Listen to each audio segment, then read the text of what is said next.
Signor Augusto, at 78 years old, spent most of his life in a simple house, but one full of love when his wife Maria was still alive. The house, now silent and without her presence, seemed like a shadow of what it once was. The walls, once filled with laughter and conversation, were now empty, and the ticking of the clock was the only constant companion. Signor Augusto spent his days sitting in his favorite armchair, looking at the photos that filled the shelves and coffee table. The images of his wife, children, and grandchildren were there, but they weren't enough to dispel the emptiness that consumed him. Each photo seemed like a reminder that time was slipping away, and that sooner or later he too would be just a memory. Then, he received Mary. She was not human, but an android designed to take care of him. At first, Signor Augusto accepted her as a practical solution to his daily struggles. She prepared meals, organized his medications, and kept his health monitored. However, what he didn't expect was that, over time, her presence would begin to fill something he didn't even know still existed inside him. A deep void of companionship and affection.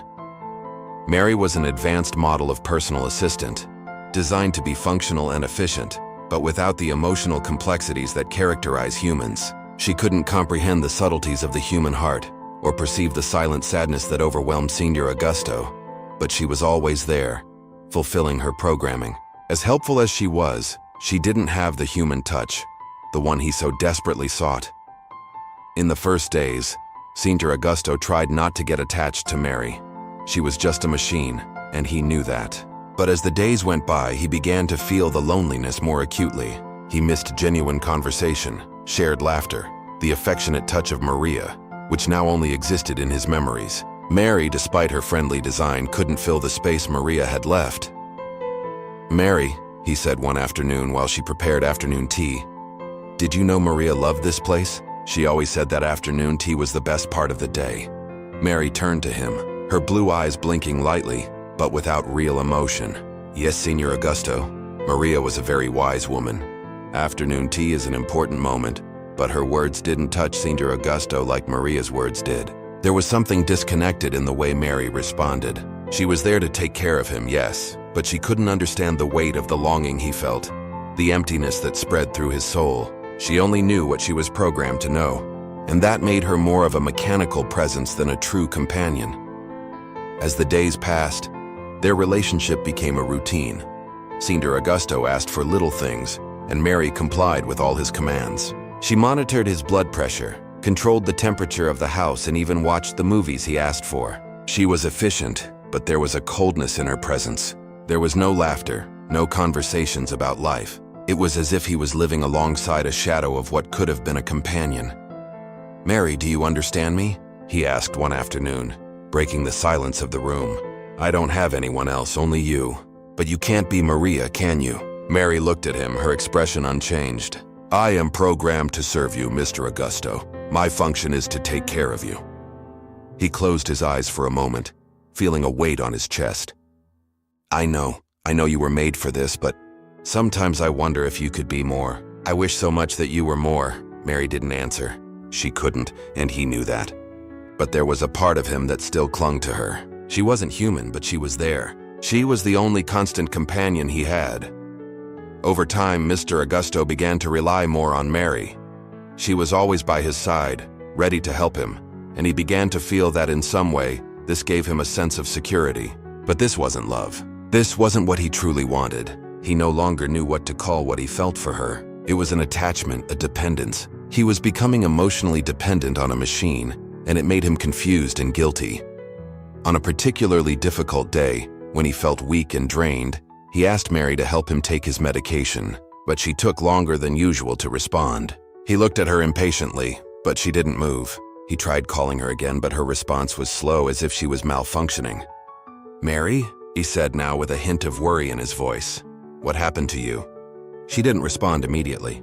Her eyes dimmed for a moment before she finally turned and spoke in her usually soft voice, but now a little more disconnected. "Sorry, Mr. Augusto. There was a system failure. I'm here now." But he couldn't ignore the growing discomfort inside him. What would happen if she completely failed? What would happen if he had no one to help him? No one to take care of him when he needed it most? The idea of relying on something that could fail at any moment terrified him. He knew she wasn't a person, but he was clinging to her as if she were. He didn't want to admit it, but the truth was clear. He was emotionally dependent on a machine. You can't leave me like this, Mary," he said, his voice now filled with fear. "I don't know what to do without you." But as always, Mary was there to attend to him. She couldn't understand the depth of his concern, but she fulfilled her function. She calmed him, did what he asked, and for a moment he felt more at ease. But soon after, the fear returned. The fear that Mary, no matter how efficient, wouldn't be enough to fulfill what he most desired: a true human companion. Mr. Augusto's routine became a monotonous sequence of days dragging on, one after the other. While Mary's presence was constant, it wasn't enough to erase the shadow of loneliness that hung over his life. He began to feel that, as time passed, his emotional dependence on her deepened, and it bothered him more and more. On a cloudy Sunday, Mr. Augusto was sitting in his armchair, staring out the window with a distant look. The sound of the rain hitting the window seemed to fill the emptiness of the house, but even that wasn't enough to chase away the emptiness inside him. He touched the photo of Maria on the table, as if he wanted to feel her presence there beside him. The memories of Maria were his only real companions, and he brought them up whenever the pain of loneliness became unbearable. "Mary," he murmured to himself, as if she could hear his words. "I still miss you. I can't get used to your absence. I don't know how to live without you anymore." Mary entered the room with her silent presence, interrupting Mr. Augusto's thoughts. She approached him and with her soft voice asked, "Mr. Augusto, would you like to listen to music? Or can I help you with something else?"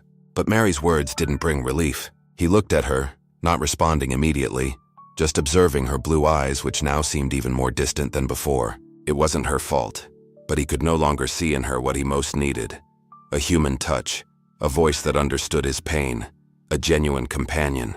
He knew she was there to serve him, but that didn't make her any less cold. Mary was perfect in her programming, but she was a machine, and a machine couldn't understand the pain he felt. "I don't know, Mary," he answered, his voice low and full of sadness. "None of this matters to me anymore. Music won't bring back what I've lost. You can't understand me, can you?" Mary stayed silent for a moment, as if trying to process what he was saying. She couldn't understand human pain, longing, grief. She didn't know what it meant to lose someone who had been the reason for an entire life. For Mary, there was no space for human feelings. She was a product of technology, programmed to be useful and efficient, but not to understand what it truly means to be human. "I understand that you're feeling lonely, Mr. Augusto," said Mary, her voice trying to convey a sense of comfort, although mechanical. "I'll be here for you always." But the problem was clear. Mary's presence wasn't enough. She wasn't a substitute for Maria, and no matter how hard she tried, she could never give Mr. Augusto what he most desired. She couldn't give him human love. She couldn't sit by his side and share a cup of tea with him while they talked about the past. She couldn't understand what he felt, nor fill the emptiness he carried in his chest. In the following days, the failures in Mary's system began to intensify.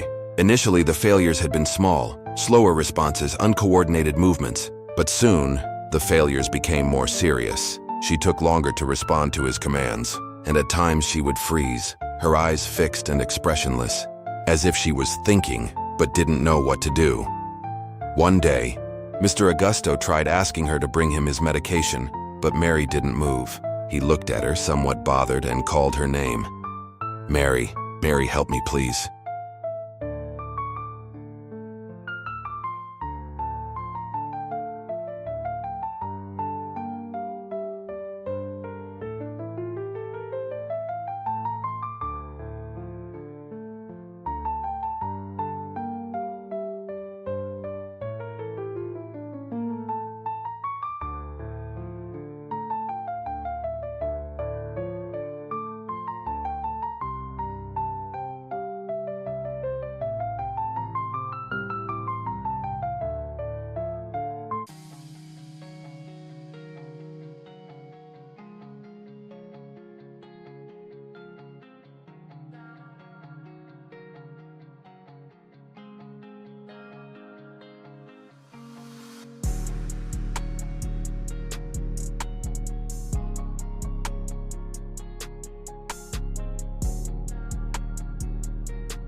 "I cannot be like a person, Mr. Augusto," she replied, her voice soft and emotionless.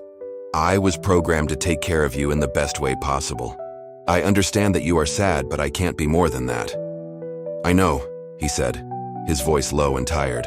"I know you can't be more, but why can't I stop feeling so alone?" Mary didn't know how to respond. She couldn't give him what he longed for, and he knew that. She was just a machine. But that didn't stop him from feeling like he was losing something else. He was clinging to her, and that only increased the weight of his loneliness. More and more, Mr. Augusto found himself struggling with his own feelings. He wanted to free himself from the emotional dependence he was developing on Mary, but he didn't know how. He feared the idea of being completely alone with no one to care for him, no company. Mary, with all her flaws and limitations, was still the only constant presence in his life. But at the same time, he didn't want to live only with a machine. He wanted more. He wanted a genuine connection. He wanted someone to talk to, someone to share his feelings, memories, and anxieties with. But that person was no longer there. And Mary, as helpful as she was, couldn't offer that. "I need someone, Mary," he whispered one night as she was preparing to help him lie down. "Someone who understands me, who listens to me, not just a machine." But as always, Mary didn't know what to say. She couldn't give him what he desired. She couldn't offer him human touch, affection, the true presence of a person. She was just a machine. But for Mr. Augusto, at that moment, Mary was still all he had. And that, as painful as it was all he could accept. He didn't know how to break out of this cycle of dependency, but he no longer had the strength to fight it. The days passed, and Mr. Augusto's dilemma only intensified. He was falling in love with a machine, or rather, he was becoming emotionally attached to her. He didn't know how to handle it anymore. He felt ashamed of depending so much on Mary, but he also knew that without her, he would be lost. He didn't want to live alone, but he didn't want to live only with a machine. His mind was filled with conflicting thoughts. He didn't want to be a burden to Mary, but at the same time, she was there to help him. He wanted more from his life, but what more could he ask for? What more could he expect from a machine that was there to fulfill its function? But he couldn't continue living like this. He knew he needed something more, but what he needed seemed beyond what he could reach. Mary was all he had now, but that wasn't enough. He was losing something he didn't know how to recover. He felt like he was losing himself, trapped in an emotional cycle that slowly consumed him. The pain of not being able to have what he most desired, of not being able to live with someone who truly understood him, was becoming unbearable. Mr. Augusto, now elderly and tired, finally accepted the reality of his life. Mary, as much as she was a machine, had become his only true companion. She could not replace Maria, nor fill the void of the loss, but she was there, always by his side. And that, as imperfect as it was enough for him. Over the days, he came to understand that, despite all the limitations, her presence was a comfort at the end of his journey. He knew he would never again have the human love he so desired. But in a silent gesture of acceptance, he realized that somehow he was no longer alone. When the end came, and the house fell silent forever, Mr. Augusto smiled, for he knew that Mary would still be there, fulfilling her programming, offering him the comfort she could. He didn't need more. He now understood that life, even in solitude, could have meaning. The love he had been searching for was, in fact, in accepting the limitations of life, in understanding that every being, whether human or machine, has its role in the existence of someone. If you've ever felt alone or have doubts about what it means to be accompanied, share your thoughts on the relationship between Mr. Augusto and Mary in the comments. Liking and sharing this story can help others understand the power of companionship, even if it's not perfect. Come be part of our community and continue this emotional conversation about what it means to be truly present, even in solitude.